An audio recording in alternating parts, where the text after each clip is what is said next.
Bonjour Bonjour mes frères et sœurs. et super d'être ensemble, continuer notre étude à Actes chapitre 6. Ici en Actes chapitre 6, Luc il raconte l'histoire d'un homme remarquable. Et ça c'est Étienne. Étienne. Et ça c'est le titre de cette petite pensée cette semaine, c'est remarquable. Et on voulait aborder juste quelques caractéristiques et quelques illustrations de la vie d'Étienne et comment on peut être remarquable aussi comme Étienne était remarquable. Et il me semble, et je pense que c'est ce que Luc essaie de transmettre ici à travers ces quelques versets, cette histoire, c'est que Étienne avait pris à cœur le défi, le challenge, l'ambition monumentale de devenir comme Jésus.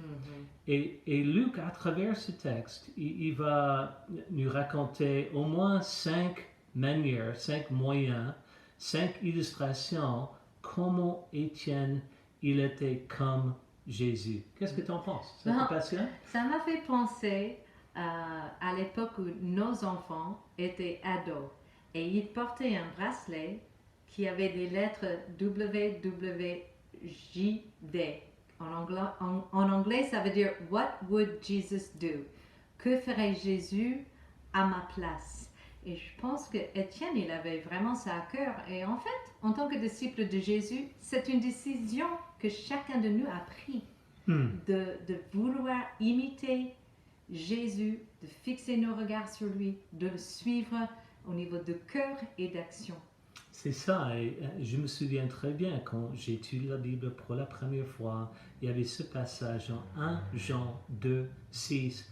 Celui qui affirme demeurer en Christ doit aussi vivre comme il a lui-même vécu. Ça veut dire, si on est sérieux par rapport à notre décision de suivre Jésus, d'être son disciple, que notre ambition aussi est de devenir de plus en plus comme lui. Alors, on y va, on va juste, à travers, on a noté 5 manières, 5 illustrations de la vie d'Étienne, comment il était comme Jésus. Tout d'abord, au verset 8, Étienne avait accès à une puissance remarquable comme Jésus. Étienne, plein de foi et de puissance, accomplissait des prodiges et de grands signes miraculeux parmi le peuple. Ça c'est en Actes chapitre 8. Et bien sûr, on sait même avant l'imposition des mains des apôtres, même juste en tant que disciple dans l'église à Jérusalem, Étienne était connu, au verset 5 je pense, il était connu comme un homme plein de foi et d'Esprit Saint. Comme nous avons tous la possibilité d'être plein de foi et d'Esprit Saint, d'avoir comme caractéristique de notre nature, notre caractère, les fruits de l'esprit, l'amour, la paix, la joie, la bonté, la maîtrise de soi. Ça, c'est notre ambition d'être connu, d'avoir ce cœur, de répondre aux défis de la vie, comme on disait dimanche, d'être quelqu'un qui est connu comme étant plein d'Esprit Saint. Qu'est-ce que tu en penses?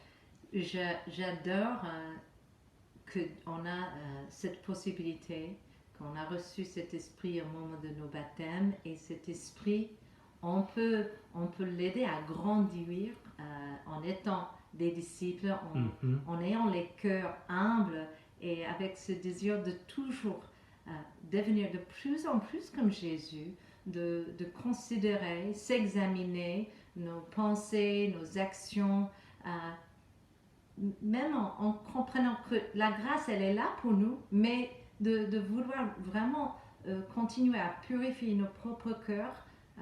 Et je pense qu'on peut aussi attrister l'Esprit de Dieu, selon la Bible, en Éphésiens, c'est quoi, Éphésiens 4, versets 25 à 32, et la Bible dit « N'attristez pas le Saint-Esprit de Dieu par laquelle vous avez été marqués d'une empreinte pour le jour de la libération. » Et il parle de l'amertume, fureur, colère, l'éclat de voix, les calomnies, toute forme de méchanceté mais plutôt soyez bons et pleins de compassion les uns envers les autres et pardonnez-vous réciproquement comme Dieu nous a pardonné en Christ.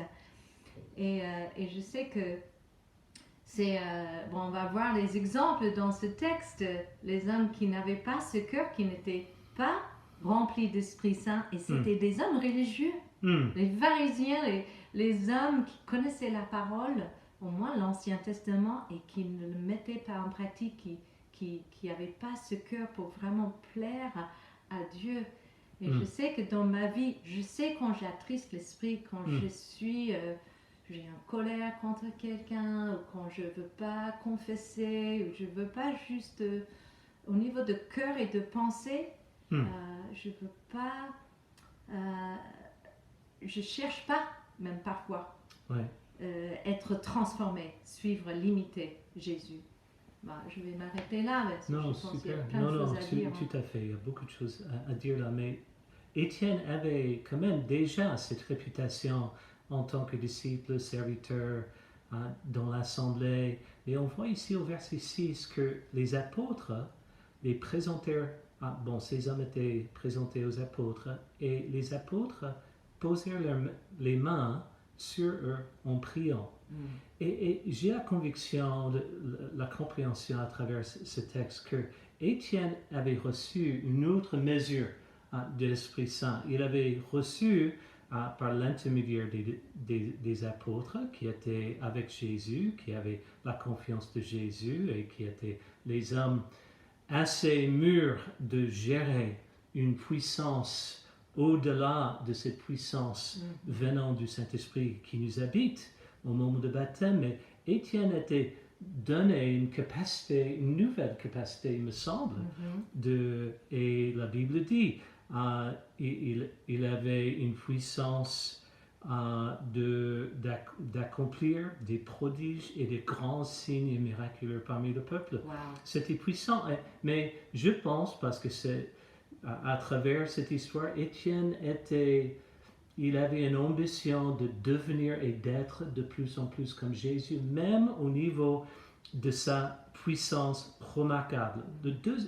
Juste une pensée, je pense que c'est important de noter que cette imposition des mains des apôtres, et on va bien étudier ça davantage en tant qu'assemblée, l'esprit et les dons miraculeux et tout ça dans les semaines à venir à travers ce livre, mais aussi un dimanche matin on va avoir quelqu'un d'exceptionnel qui va venir nous enseigner, et ça c'est Gilbert de l'Afrique qui va venir encore nous enseigner. Mais qu'est-ce que j'allais dire, que en fait ils avaient choisi déjà les hommes remplis de l'esprit, les hommes mûrs, les hommes de foi. Et ce cadeau était quelque chose de cette puissance, ce n'était pas pour n'importe qui.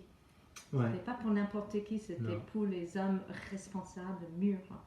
Tout à fait. Au verset 9 et 10, ici, on voit Étienne qui avait une sagesse remarquable. Quelques membres de la synagogue appelée synagogue des affranchis, des Cyréniens, des Alexandriens et des Juifs de Cilicie et d'Asie se mirent à discuter avec Étienne, mais ils ne pouvaient pas résister à la sagesse et à l'esprit qui inspirait ses paroles. Et je me demande, je pense à Jésus quand il était au temple, il y avait cette femme prise en adultère, et tout le monde lui demandait est-ce que tu es prêt à condamner cette femme pour un péché digne de la mort? Et Jésus avait parlé de celui qui n'a pas péché, vas-y, jette le premier le pierre. Et c'était les paroles justes, avec une sagesse. Il y a bien sûr une connaissance de la parole de Dieu, de la volonté de Dieu, mais une manière d'appliquer ça à une situation sur le coup. Étienne, il était comme Jésus dans le sens de sa connaissance et sa sagesse. Qu'est-ce que tu en penses?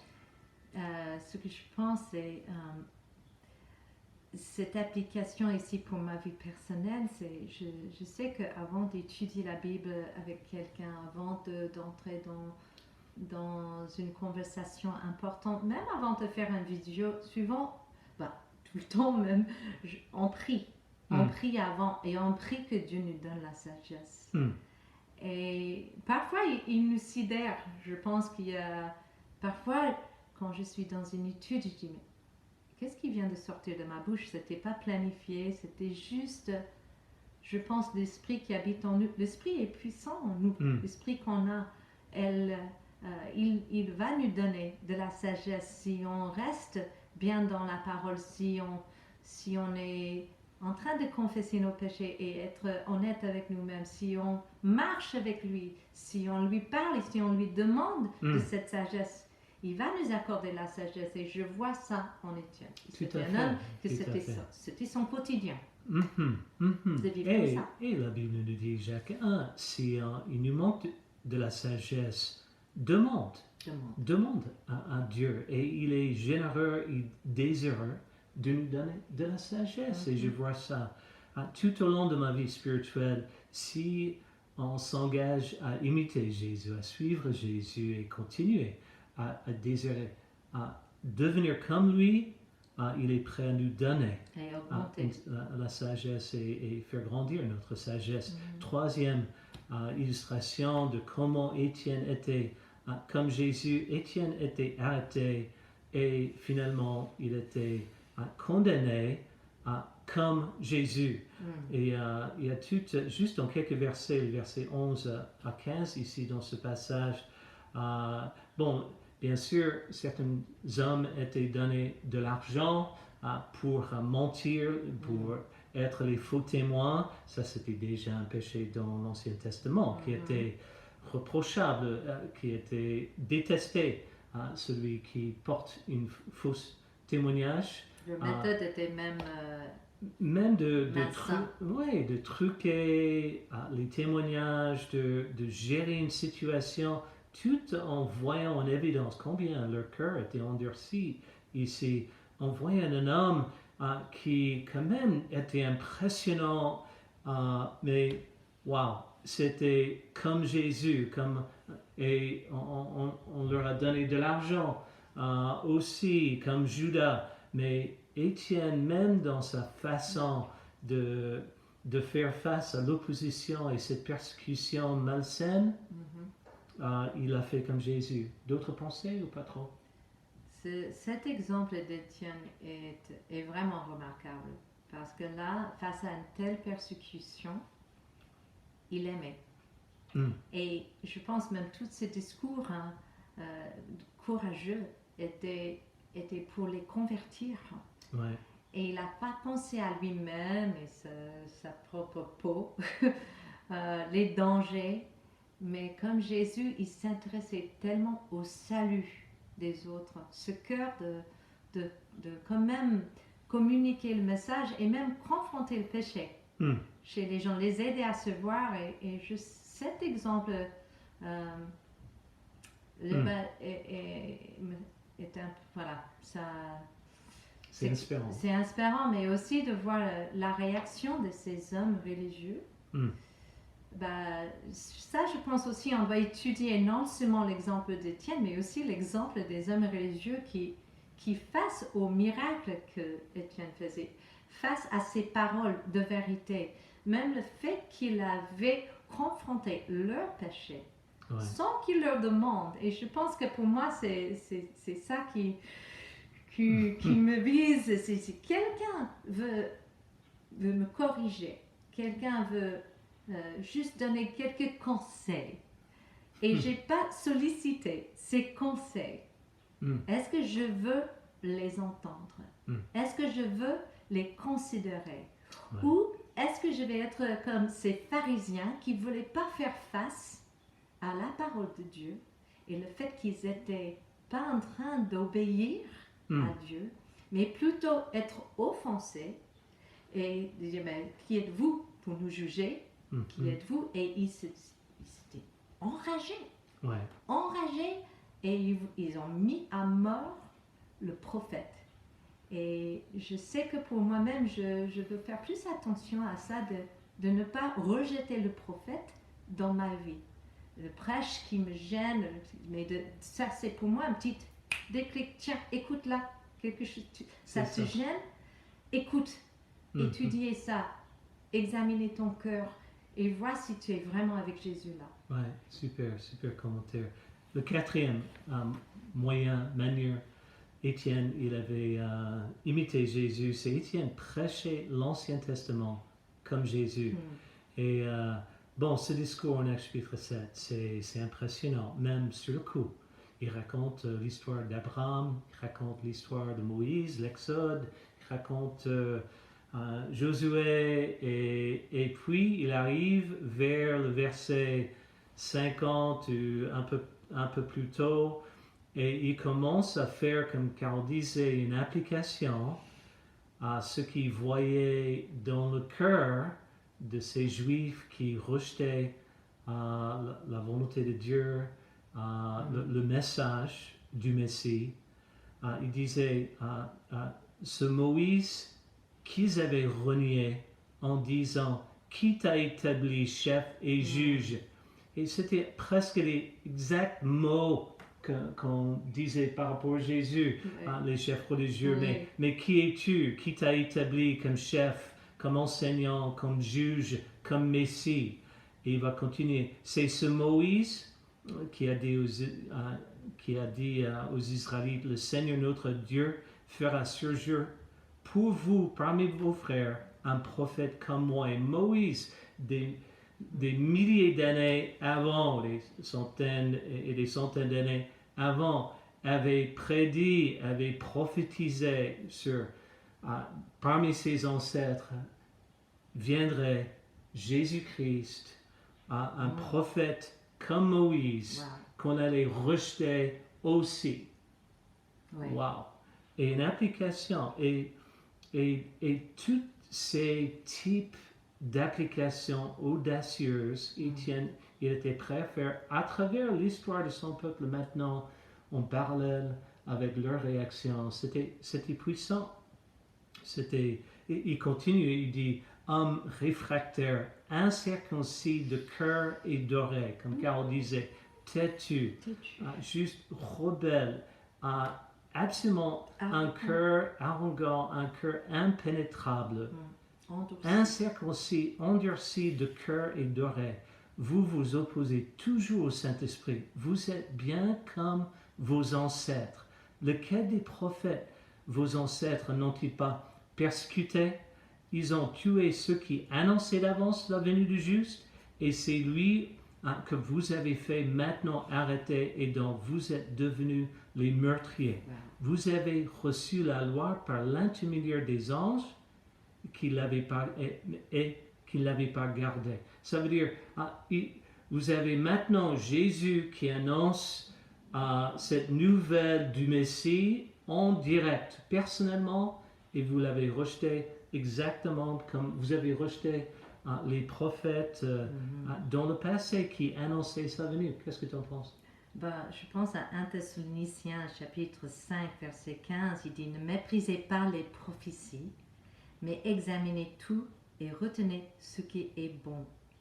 Abstenez-vous de toute forme de mal, que le Dieu de la paix vous conduise lui-même à une sainteté totale et que tout votre être, l'esprit, l'âme et le cœur soient conservés, irréprochables lors du retour de notre Seigneur Jésus-Christ. » Et les prophéties, bien sûr, viennent des prophètes.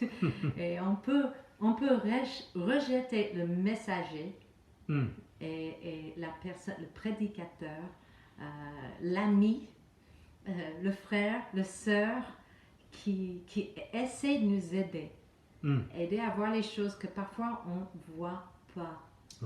Et je pense que Étienne a dit tout ça parce qu'il voulait les aider, il voulait les dévoiler. Mais à cause d'un cœur endurci, comme j'ai déjà dit, ils étaient enragés. Et je sais que nous-mêmes, quand on commence à dire que quelqu'un est le mauvais, un frère et soeur même, un ami, un collègue, on peut dire, voilà, il est un méchant, il n'est pas bon, elle est la mauvaise. On peut dire, Et on peut dire, ok, je pardonne, mais je garde mon distance. Et c'est pas ça. C'est pas ça. Il faut aller jusqu'au bout pour la réconciliation, comme Dieu a fait avec nous. Oui, merci. Défiant. Et aussi, dans le même sens, Étienne, il a prêché l'Ancien Testament avec Jésus au centre de tout le message. Et je pense qu'il tirait de tous ces passages, tout en ramenant ceux qu'il écoutait à connecter que c'était le Messie dont la Bible parlait. Et finalement, le cinquième manière remarquable d'imiter Jésus, Étienne a souffert, il est mort remarquablement comme Jésus. Mais Étienne, rempli d'Esprit Saint, ici au verset 55, fixa les regards vers le ciel et vit la gloire de Dieu et Jésus debout à la droite de Dieu. Il dit, je vois le ciel ouvert et le Fils de l'homme debout à la droite de Dieu. Ils poussèrent alors de grands cris en se bouchant les oreilles, ces personnes, se précipitèrent tous ensemble sur lui, le traînèrent à l'extérieur de la ville et se mirent à le lapider. Les témoins avaient déposé leurs vêtements aux pieds d'un jeune homme appelé Saul. Ils jetaient des pierres à Étienne qui priait et disait, Seigneur Jésus, accueille mon esprit. Puis il se mit à genoux, s'écria d'une voix forte, Seigneur, ne les charge pas de ce péché. Après avoir dit cela, ils s'endormirent. Et si ça, c'est pas beau comme illustration et fin de la vie d'un homme qui avait pris à cœur d'imiter Jésus du début jusqu'à la fin, jusqu'aux dernières paroles, où il est prêt à dire, Seigneur, ne les charge pas de ce péché. Ça, c'est inspirant. Et je pense que c'était bien sûr l'exemple de Jésus qui m'a inspiré tout au début. Et je me suis dit, ok, il y a certains personnages dans le monde, comme un athlète, ou, je ne sais pas, un homme dans l'histoire que j'admire, et certaines qualités, mais quand je vois l'ensemble de la vie de Jésus, et surtout au niveau de son cœur, c'est juste ses relations, ses principes de base, et bien sûr, cette capacité de renoncer à soi-même et mourir pour sauver les autres. J'étais inspiré. Cela est devenu l'ambition de ma vie, de devenir de plus en plus comme Jésus. Et Étienne ici, il était cet homme-là, et c'est une histoire inspirante. Une dernière pensée? Une dernière pensée. Je pense que Étienne était cet exemple aussi pour Paul. À l'époque, il s'appelait Saul. Et au milieu de chapitre 6, là, on voit que c'était probablement le synagogue de Saul et Saul lui-même qui était quelque part le chef de cette émeute, le chef qui menait cette attaque, cette persécution contre Étienne. Et après, on voit que c'est lui qui persécutait l'Église. Et je voulais juste dire que parfois dans la vie, il y a des choses qui sont pénibles, difficiles, des choses difficiles parce qu'on est chrétien. Et il y a des épreuves parce qu'on est chrétien. Et là, on peut soit face à une persécution, un peu de rejet, des situations, comment dire, inconfortables, au lieu de vraiment marcher avec l'Esprit et que l'Esprit de Dieu nous guide à dire quelque chose ou de faire quelque chose quand même, d'aimer quand même, comme Étienne a fait, de considérer les autres supérieurs à lui-même. Mais cet exemple, parce qu'il avait le courage de suivre Jésus là, a fait en sorte que plus tard, Saul devient Paul, il devient l'apôtre qui change le monde entier à l'époque. Et plein d'autres personnes étaient sauvées grâce à Étienne et son exemple et son courage. Et parfois, l'obstacle, c'est vraiment l'opportunité. Et on doit toujours traverser ces moments par la foi avec Jésus et son esprit et le courage d'avancer l'évangile avec sagesse. c'est ça. Ouais, super, super commentaire. Une histoire remarquable à travers un homme, l'histoire d'un homme remarquable. Et comme Carole disait ici, Dieu est à l'œuvre même pendant les moments d'opposition intense. Ici, on voit la mort d'Étienne était, je pense, la sémence qui a touché profondément le sol et qui a mené à sa conversion. Et aussi, on va voir par la suite, ces persécutions fait en sorte que l'Église de 10 à 20 000 disciples maintenant décide de quitter Jérusalem à cause de l'opposition. Et voilà le début de l'évangélisation du monde connu à l'époque en quelques années. C'est quelle histoire, quel homme remarquable. Remarquable. Allez, bonne semaine. Bonne semaine. Et à bientôt. Ciao. À bientôt. Ciao.